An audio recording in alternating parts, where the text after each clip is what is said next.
የተከበራችሁ የለኒቱ ተከታታዮች ሁላችሁም እንኳን ደህና መጣችሁ። ላይክ፣ ሼር፣ ሰብስክራይብ እያደረጋችሁ አበረታቱኝ።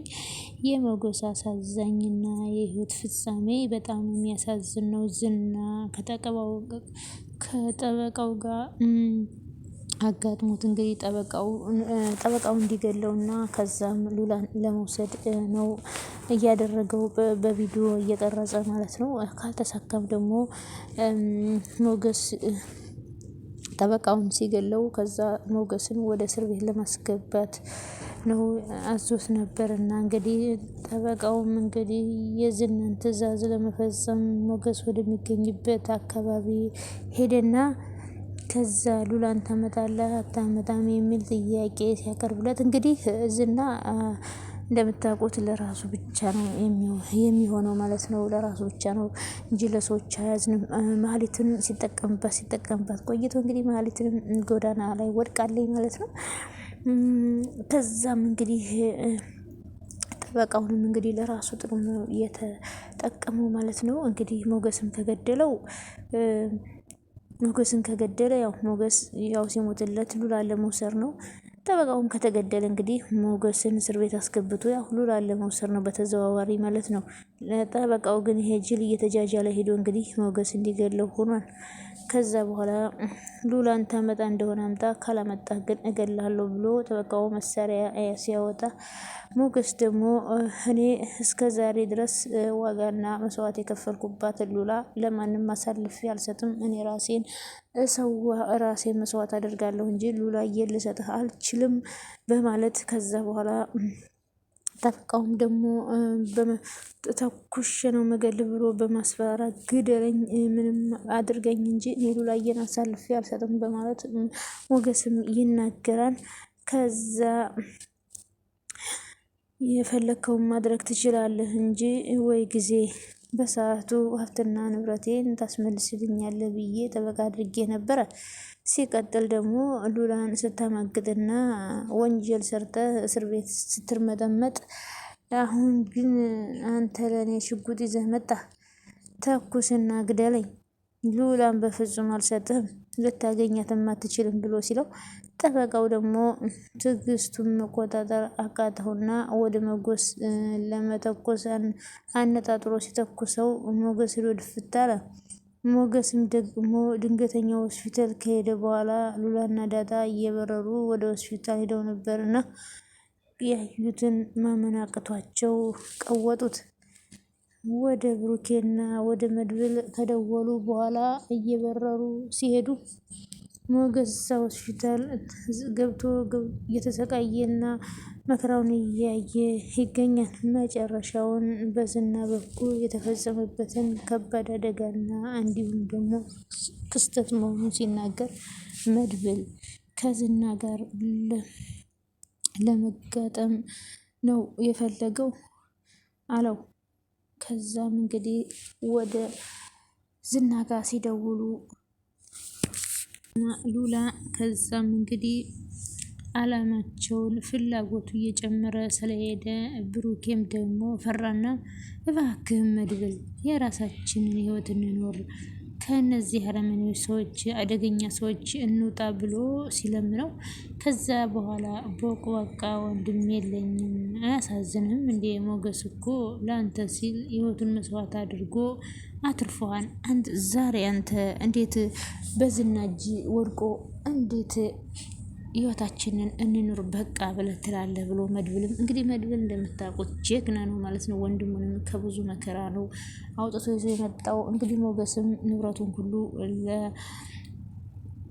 ለብሩክ አሳልፎ እስከ መስጠት ድረስ ህይወቱንም እንግዲህ አደጋ ላይ ጥሎ ብሩክ ከወደቀበት ከመድብል ጋር ሄዶ ብሩክን አድኖታን ማለት ነው። አሁን ግን ብሩክ ህይወታችንን እንኑር በቃ ብሎ በማለቱ ትንሽ ከዛ መድብል ደግሞ እኔ እንደዚህ አይነት ፈሪ ወንድም የለኝም፣ እሱ እኮ ለአንተ ሲል መስዋዕት ሆኗል፣ እንዴት አንተ እንደዚህ ትለኛለህ ብሎ መድብልም ተናገረው ማለት ነው። ዛሬ እንዴት እሱ በዝና እጅ ስር ሆኖ እንዴት ዝም ብል ትለኛለህ? እውነት ግን ብሩክ አንተ ወንድሜ በመሆንህ በጣም ነው እያፈርኩ ያለሁብህ አለው። ቅድስትም የሞገስን ከዛም የሞገስን እንደዚህ መሆኑን ዳጣ ስትነግራት ለቅድስት በጣም ደነገጠችና ይህ አረመኔና አደገኛ ሰውዬ ግን በመቼ ነው ወደ ህይወታችን የመጣው? ቆይ ግን መቼ ነው ከህይወታችን የሚወጣው? ቆይ ግን አሁን ሉላ ግን መጨረሻዋ እንደዚህ ሆነ ማለት ነው። ሉላ ግን እንደዚህ ተንከራታ አሁንም ደግሞ መጨረሻዋ እንደዚህ ሆነ ማለት ነው ብላ ማዘን ጀመረች። ከዛም የሞገስ ዕጣ ፈንታ ሆስፒታል ሆነ ማለት ነው። ቅድስት ምንም ማድረግ አይቻልም። እንደውም እዛች አንድ ክፍል ከሚሳቀቁ እዛ ሆስፒታል ቢሆኑ ይሻላል። ተይ ዳጣ አትቀልጅ። ሞገስ ከልጅነቱ እስከ እውቀቱ ሉላን ያፈቅራታል። አሁን እኮ እኮ ሉላን ቀምቶ ቢወስዳት እኮ የምር ሚስት አድርጎ አያኖራትም። እሷም አትፈልገው። በቃ አናቷን በጥይት ብሎ ይደፋታል እንጂ ወይ ስቃይ! እንዲህ ጨዋታ መቼ ነው የሚያልቀው? ግን እኔማ አሁንም አሁንማ ምሳሌ ትምህርት ቤቱ እስክትመጣ ድረስ ያለኝ ጭንቀት ስትል ቅድስት ትናገራለች ለዳጣ። ከዛ የሆዴን ነኝ የማውቀው። እንግዲህ ቅድስት ለምሳሌ በጣም ከእናት በላይ ሆና የምትጨነቅላት ትምህርት ቤቱ እስክትመጣ ድረስ ዝና ወሰዳት አልወሰዳት እያለ በጣም ምትጨነቃለች። እሱንም ጭንቀቷንም ለዳጣ ነገረቻት።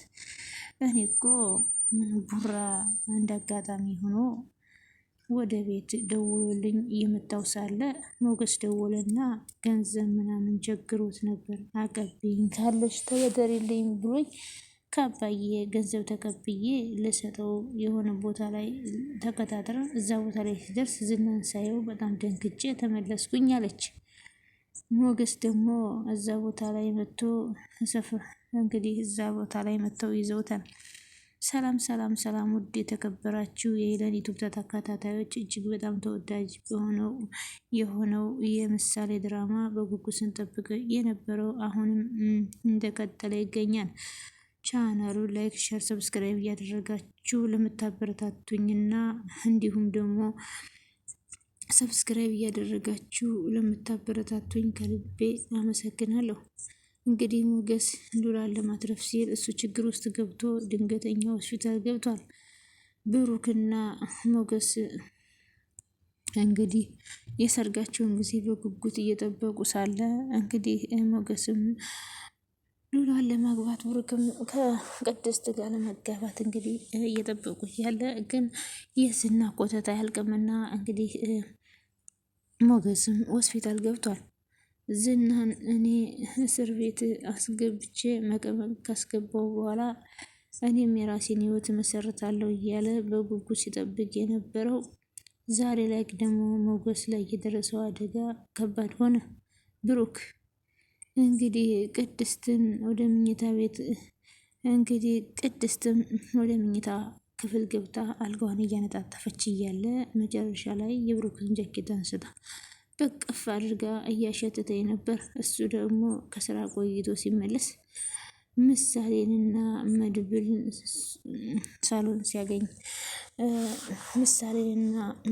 ሳሎን ሲያገኛቸው እኔ ዛሬ በጣም ደብሮኛል፣ ስራን በዝቶብኝ ነው የዋልኩት፣ ገብቼ መተኛት አለብኝ አለና ምሳሌና መድብልን ሰላም ብሏቸው እንዴ ምነው በጊዜ ቡና ይፈላ እንዴ ና ቁጭ በል እንጫወት፣ የምናወራው ነገር አለ እያለ መድብልም ቢያናግረውም የብሩኬ ምርጫ ግን ገብቶ መተኛት ነበርና ድክም ብሎት ሲገባ ቅድስት እዛ ሆና ሲያያት በር ላይ ተለጥፎ ለረጅም ጊዜ ካያት በኋላ ጃኬቱን አነሳችና አቅፍ አድርጋ ማሽተት ጀመረች።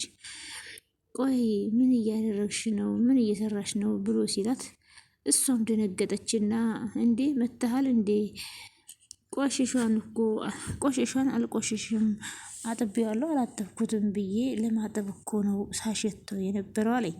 ከዛም እያየሁት ነው ስትል ከአይደል እንደዛ ነው እሺ አመሰግናለሁ አለና እጇን ያዝ ሲያደርጋት ክችን ስራለኝ መሄድ እፈልጋለሁኝ ወደ ክችን እየበረረች ሄደች።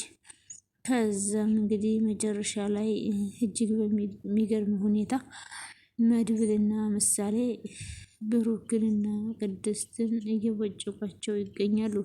ቅድስት ምንም የምታርፍ አይደለችም። እኛ አንድ ላይ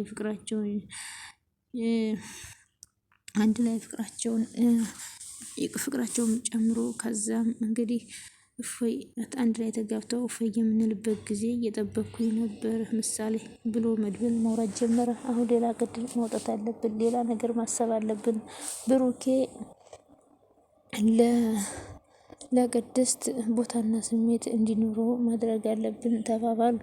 እንግዲህ የምሳሌና የመድብል ድራማ አያልቅም ማለት ነው።